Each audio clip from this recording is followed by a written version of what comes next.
The man who sat across from me at a laundromat in Flagstaff, Arizona, asked to see my hands. 6 days later, a girl with hands my exact size was found dead 11 miles from where I'd been sitting. I was 22, driving cross-country alone from Albuquerque to Los Angeles on I-40. My car's AC had died somewhere past Winslow, and I pulled off into Flagstaff because I needed to wash every piece of clothing I owned. They were soaked in sweat. It was August.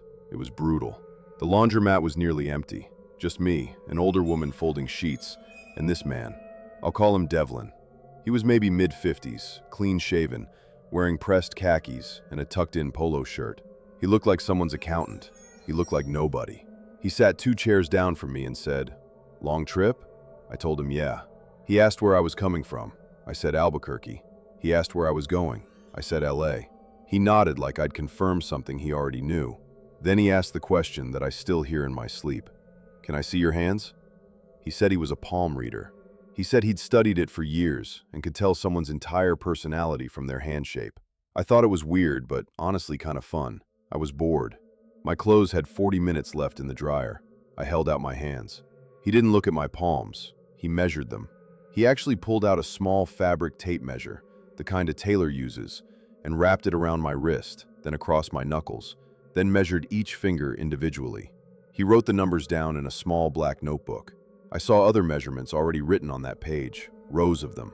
I pulled my hands back and asked him what kind of palm reading this was. He smiled and said, "The thorough kind." Something shifted in the air. The older woman folding sheets had left. It was just us. I told him I needed to check my clothes. He said, "They're not done yet." He was right. He'd been watching me load them. He knew exactly how much time I had left. I went to the bathroom and locked the door. I called my older brother, Mateo. I told him where I was and described the man.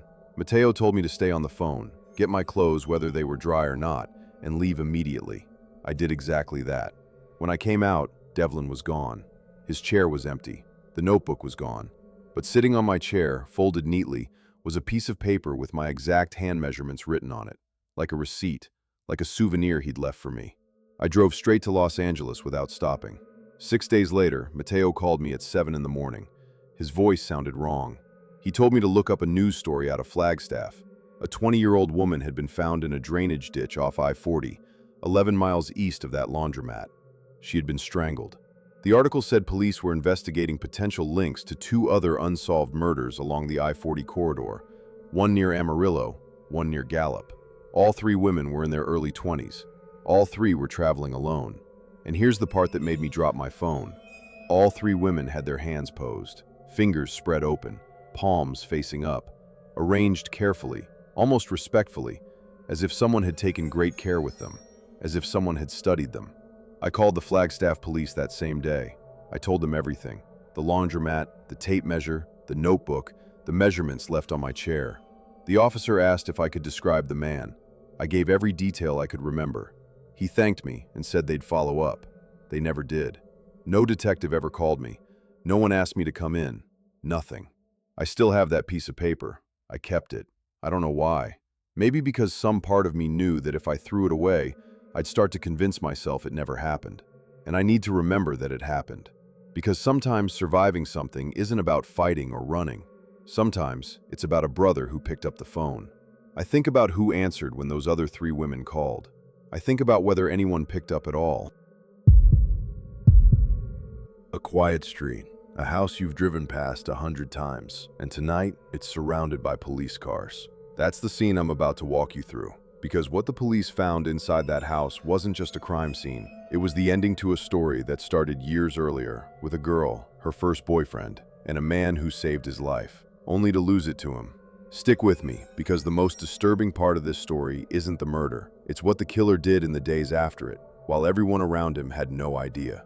Rewind to 2009, small town, Ohio. She's a junior in high school when she starts dating a senior. We'll call him Derek. Popular, funny, polite to her parents. The kind of boyfriend everyone approved of.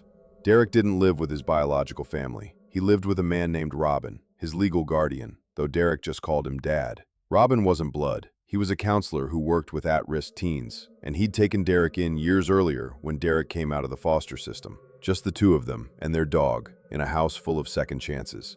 And Robin was, by every account, one of the good ones. The kind of man a whole town names a building after. But Derek had a darkness under the surface. He confided in her about depression, thoughts so heavy she didn't know what to do with them. She told Robin. They both tried to help. Then senior year passed. College and the military didn't happen for Derek. He drifted. She didn't. And slowly, she started to feel it. The relationship holding her back. The threats every time she tried to leave. So she stayed, because she was scared of what leaving might trigger. Eventually, in 2011, she left anyway, cut contact, moved 30 minutes away for college. You'd think that's where her part of the story ends. It's not. April 2012. She's back in her hometown for one night, driving past Marcus and Derek's house, and it's lit up with police cars. No one seems to know why. She calls a mutual friend. He says Derek had just been over a few days ago, in a great mood actually, driving Robin's BMW, joking around, completely normal. Completely normal. That detail should have been the biggest red flag of the entire night.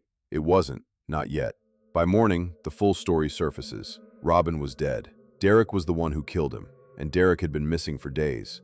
Here's the part that turns this from a tragedy into something genuinely disturbing. The murder didn't happen the night the police showed up. It happened days before, which means, in the time between killing the man who raised him and getting caught, Derek was at a friend's house, laughing, playing video games, cracking jokes with a 10-year-old, while Robin's body was in the freezer at home. He wasn't hiding in the woods. He wasn't panicking. He was living his normal life like nothing had happened, because to him, in that moment, maybe it hadn't.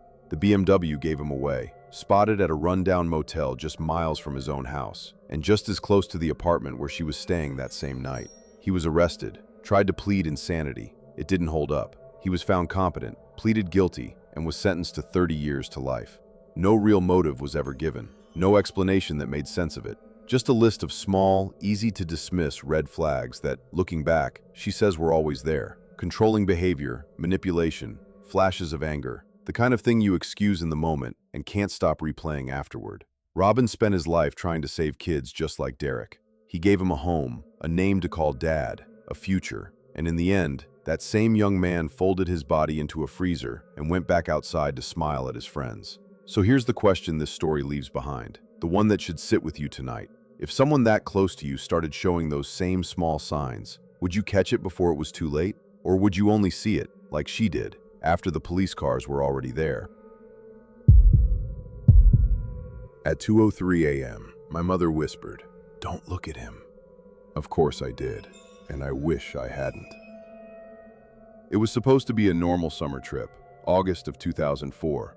My father had meetings in Manhattan, so my mom decided to drive my brother, my sister, and me up to coastal Maine ahead of him. I was 14, old enough to be dramatic, young enough to be scared of the dark. We arrived in Kenbridge Harbor, small, quiet, postcard perfect, much later than planned. The rental homeowners had apparently gone to sleep. No keys, no backup plan. Most parents would panic. My mom wanted lobster. So we went to this dockside restaurant we loved. Wooden tables, salty air, tourists everywhere. It felt safe, busy. While we were eating, a man approached our table. Clean cut, navy sweater, boat shoes, perfectly average. His name was Graham Whitlock. He made small talk, asked where we were from, laughed at my mom's New York jokes. When my dad called to say every hotel within 30 miles was fully booked, Graham overheard. And that's when he made the offer. He said he had a large home nearby, a separate guest house, plenty of room. His wife wouldn't mind. "It's no trouble at all," he said. I remember looking at my mom, silently begging her to say no. She didn't. She asked what he did for work. "Finance," he said casually. That was her world. They spoke just long enough for her to feel reassured. I called my dad, whisper shouting in the parking lot. He told me I needed to experience life outside Manhattan and that not everyone was a threat. So we followed Graham down dark, winding roads to his property. The main house was beautiful, colonial style, white trim, soft yellow porch light. It looked like something from a magazine. The guest house sat behind it, fully furnished, clean, almost staged. But something was off. Both bedrooms had their beds pushed directly under the windows. Not centered, not practical, just directly beneath large, curtainless windows. I mentioned it. My mom brushed it off. Some people decorate differently. We settled in. Around 11:30 p.m., there was a knock. It was Graham. "Just making sure you're comfortable." Polite, smiling. 30 minutes later, another knock. "Do you need extra blankets?" My mom's tone changed slightly. "We're good, thank you." Midnight passed, then 1 a.m. No one could sleep. It was too quiet. No traffic, no wind, no insects. Then we heard it. A soft crunching sound, like gravel shifting. My mom slowly sat up in bed. Her eyes moved toward the window above her. She didn't speak. She just looked at me, and then flicked her eyes upward. I turned. A man was standing outside the window, close enough that I could see the outline of his shoulders. His head tilted slightly forward, watching, not moving. I couldn't see his face clearly, but I didn't need to. He stayed there long enough for my heart to start pounding in my ears. Then he stepped backward into the dark. My mom didn't scream, didn't call out. She waited. 5 full minutes. Then she whispered, "Get dressed," quietly. We called my dad. I could hear him yelling through the phone speaker, but my mom ignored it. She told us to grab everything. No bathroom breaks, no lights. It was 2 a.m. when we stepped outside. The air felt colder than it should have in August. We loaded into the SUV and drove toward the main house. Every single light was off. Not dimmed, not glowing, pitch black. The porch light that had been on earlier? Off. The living room lamp near the front window? Gone. The driveway? Empty. Both cars were missing. No sign anyone had ever been there. My mom muttered, "Keep driving." We rolled toward the front gate. It didn't open. She got out and tried to push it. Locked. Not just latched. Dead-bolted and secured with a heavy padlock from the inside. My stomach dropped. My dad shouted through the phone, "Don't stop! Reverse and ram it!" My mom hesitated for half a second. Then she floored it. The SUV smashed through the wooden gate. The crack echoed through the trees. We didn't look back. We drove straight through the night, 6 hours, no music, no talking, just headlights and highway lines. We never went back. Years later, I asked my uncle about it at a family gathering. He'd had a few drinks. I told him I still didn't understand what happened. He stared at me for a long moment. Then he said something I'll never forget. "You know, the real owners of that property were out of the country that week, right?" I felt my chest tighten. "What do you mean?" He shook his head slightly. "They reported signs of forced entry when they got back. The guest house had been used." I asked if anyone was arrested. He didn't answer directly. He just said, "Your parents made the right choice leaving." To this day, my parents refuse to talk about that night. Sometimes I replay it in my head. The beds under the windows, the missing curtains, the repeated check-ins, the locked gate, and the part that keeps me awake, when I looked at the silhouette outside the window, I'm not completely sure it was the same man who offered us lobster recommendations. And that thought has bothered me for 22 years. Because if it wasn't Graham Whitlock standing outside that window, then who was? I locked eyes with a man standing beside my bed at 4:12 in the morning. He wasn't wearing shoes. He was holding a red plastic gas can, and he was smiling. Let me back up. In late 2019, my wife and I moved into a weekly rental house on the edge of downtown. We were broke. No savings, bad credit, just trying to stay afloat. The place was a 4-bedroom boarding house with strangers rotating in and out. Shared kitchen, shared bathroom, thin walls. Upstairs lived a couple about our age. I'll call the guy Brandon. Quiet at first, kept to himself. His girlfriend Talia was more social. We'd pass each other on the porch, smoke sometimes, complain about work, normal stuff. But about a month in, things shifted. The arguments started small, sharp whispers through the vents, cabinet doors slamming, then louder, accusations, crying, apologies. It became routine, almost predictable. One night, Brandon asked me if I had jumper cables, said his car battery died. The next week, he asked to borrow $40, then cigarettes, then my phone charger. Every interaction felt slightly off, like he was testing boundaries. Talia started looking different too, quieter, avoiding eye contact. Once my wife asked if she was okay, and she forced a smile that didn't reach her eyes. Then came the Tuesday night. It was cold. My wife and I had just finished watching a comedy. We stayed up too late, laughing, trying to forget bills and stress. Around 2:30 a.m., the shouting upstairs exploded, louder than ever. Something heavy hit the floor, then another crash, then silence. Not gradual silence, dead silence.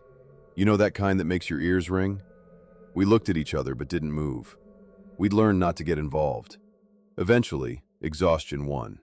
We fell asleep.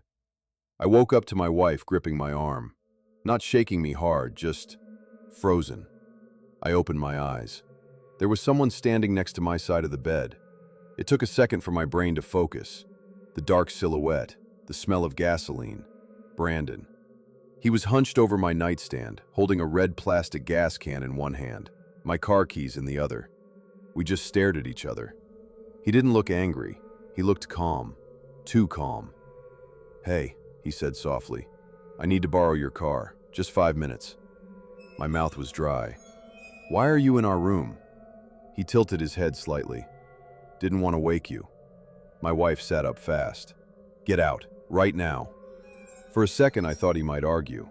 Instead, he placed the keys back down slowly. Then he stepped backward. 1 step, 2, never breaking eye contact. Then he turned and walked out. Not ran, walked.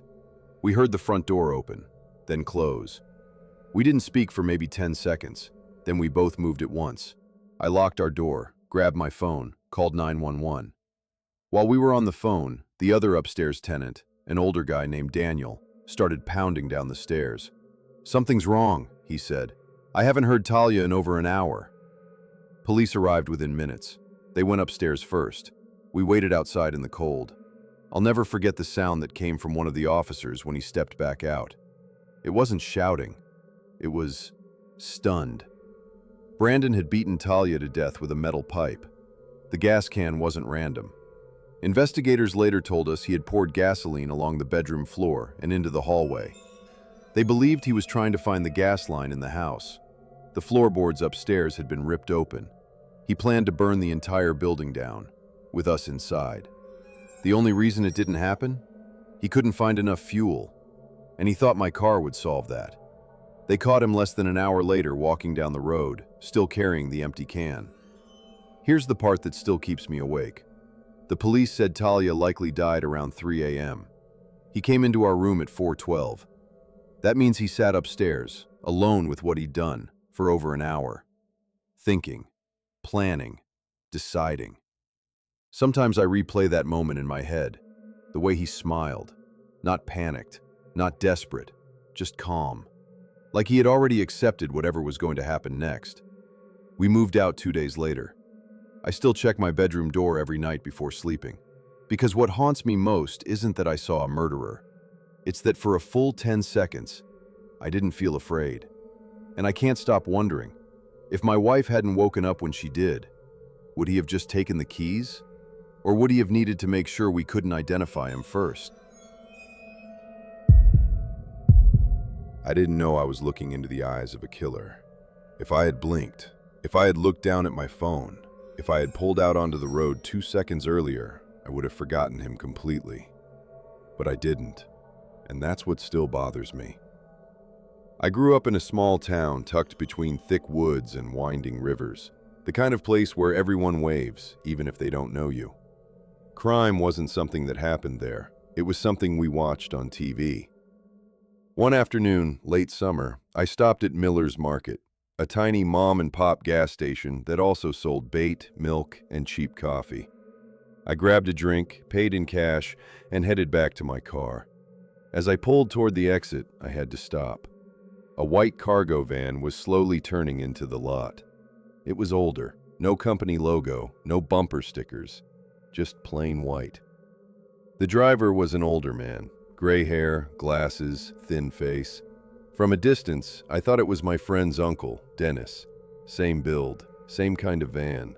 So I stared, trying to confirm it before waving like an idiot to a stranger. That's when he turned his head and looked directly at me. It wasn't my friend's uncle. His expression didn't change. No smile, no confusion, just stillness. But his eyes, they weren't angry. They weren't wild. They were empty, cold, like he was studying me instead of seeing me. The look lasted maybe 3 seconds, then he drove past. I remember feeling embarrassed for staring. I pulled onto the road and laughed at myself. "You watch too many crime shows," I muttered. By the time I got home, I had almost convinced myself it was nothing. Almost. A few months later, people in town started talking about a strange man in a van asking odd questions. One woman said she met him at a gas station a few miles outside town.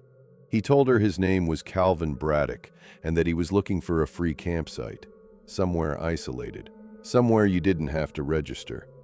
She assumed he was down on his luck. She offered to let him follow her car. She said she'd turn at her driveway, but if he kept driving straight for another few miles, he'd hit an old, unmanaged camping area by the river. Later, when she told the story, her hands were shaking, because she realized something. He now knew exactly where she lived. That same summer, a group of college girls said they'd seen him at the public beach several times. He'd sit alone at a picnic table near the trees. One of them said he helped them start a charcoal grill when they were struggling. "He seemed really polite," she said later. "Quiet, but polite." Every single one of them said the same thing after his arrest. There was just something off. In December of that year, a woman from our area disappeared. Search parties covered the woods. Helicopters circled for days. Rumors spread faster than facts. Then everything went silent. Until months later. Authorities in another state arrested a man connected to a brutal kidnapping and murder near a remote hiking trail. His name? Calvin Braddock. When his face appeared on the news, my stomach dropped. Same thin face, same gray hair, same glasses, and those eyes. Suddenly, every small interaction people had with him felt like a warning sign we'd ignored. Investigators later confirmed he had been living out of that white van for months, drifting between small towns, blending in, watching. They traced his movements. He had been in our town far longer than anyone realized. Long enough to learn the back roads, long enough to study routines, long enough to drive past my street more than once. That's what unsettles me the most. Not that I saw him, but that he saw me. And I can't stop thinking about that look. It wasn't random. It wasn't curiosity. It felt like evaluation, like he was deciding something. Sometimes I replay that moment in my head. What if I had smiled and waved? Would he have smiled back? What if I had been the one parked alone at night instead of broad daylight? What if my car had stalled right there at the exit? The woman who disappeared in December, police later confirmed she had stopped at a gas station the night she vanished. Security footage showed a white van parked 2 pumps away. No one noticed anything unusual at the time, because nothing about him screamed danger. That's the part that keeps me awake. Evil didn't look monstrous. It looked normal, polite, forgettable, except for the eyes. Sometimes, when I stop at that same gas station, I catch myself scanning the parking lot. White vans still drive through town. Most of them belong to electricians, plumbers, delivery drivers. But every now and then, I'll see one slow down as it passes. And for just a second, I wonder if someone inside is watching the way he used to, studying, evaluating, waiting. And I always ask myself the same question. When I stared into his eyes that day, was I just another face, or was I almost something more? I didn't realize I might have escaped something horrible until 8 years later. At the time, it just felt like a creepy encounter. Now, I'm not so sure. It was the summer of 2006.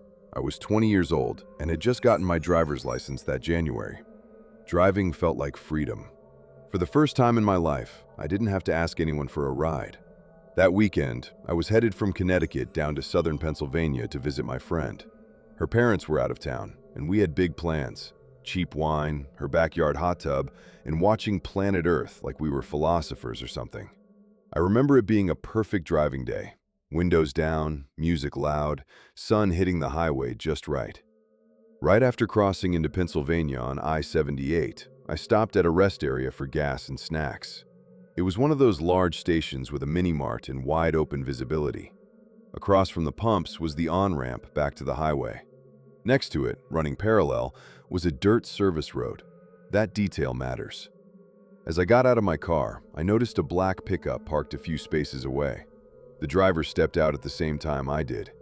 He was maybe late 30s or early 40s, stocky, taller than me, most people are. I'm 5'1". Dark hair, mustache and goatee, plain black t-shirt and jeans. But what I remember most was his stare. Not curious, not friendly, focused. He walked directly toward me, closing the distance too quickly. "Are you from around here?" he asked. My Connecticut plate was clearly visible. His voice was calm, but something underneath it felt rehearsed, intentional. I said, "Not really." "Where you headed?" "Just visiting a friend." "You know anything fun around here? I've got time to kill before I meet someone. Maybe mini golf? Movie?" Mini golf. With a stranger. At a highway rest stop.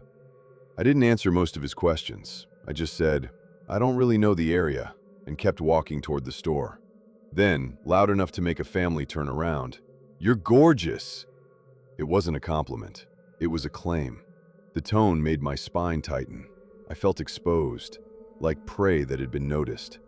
Inside the store, I could feel him before I saw him. He came in minutes later. Didn't shop, didn't browse. Just stood near the aisle, staring at me like he was waiting for something. That's when I went to the bathroom. I stayed in there for at least 10 minutes, texting my friend. "There's a guy here being weird. If I disappear, it's this dude." Half joking, half not. When I finally came out, he was gone. His truck was gone too. I felt ridiculous for being so shaken. Maybe he was just awkward. Maybe I overreacted. I bought my snacks, sour gummies and trail mix, and pumped my gas. Then I drove toward the on-ramp. That's when I heard honking. Aggressive, repetitive. I looked left. On the dirt road parallel to the on-ramp, parked and facing the station, was the same black pickup. He had been waiting, engine running, watching the exit. He was leaning out the window, waving both arms, shouting for me to drive over to him, like we had unfinished business. Every instinct in my body went cold. I didn't hesitate. I floored it onto the highway, and within seconds, he pulled out behind me. I called my friend immediately. My hands were shaking so badly I almost dropped my phone. "He's following me." I was speeding, way too fast. My heart was pounding so hard I could hear it over the engine. He stayed behind me for a few exits, not trying to pass, just there, close enough that I could see him through the windshield, watching. After what felt like forever, but was probably only 5 minutes, he suddenly took an exit. Just like that. Gone. I didn't slow down for miles. My friend and I had a backup plan ready. If I saw him again near her town, I would drive straight to the nearest police station instead of her house. But I never saw the truck again. That weekend went on like normal, and over time, the memory faded into just another creepy guy story, until 2014. I was talking to a friend who's obsessed with true crime. I told her the story jokingly and said, "Watch, he was probably some serial killer."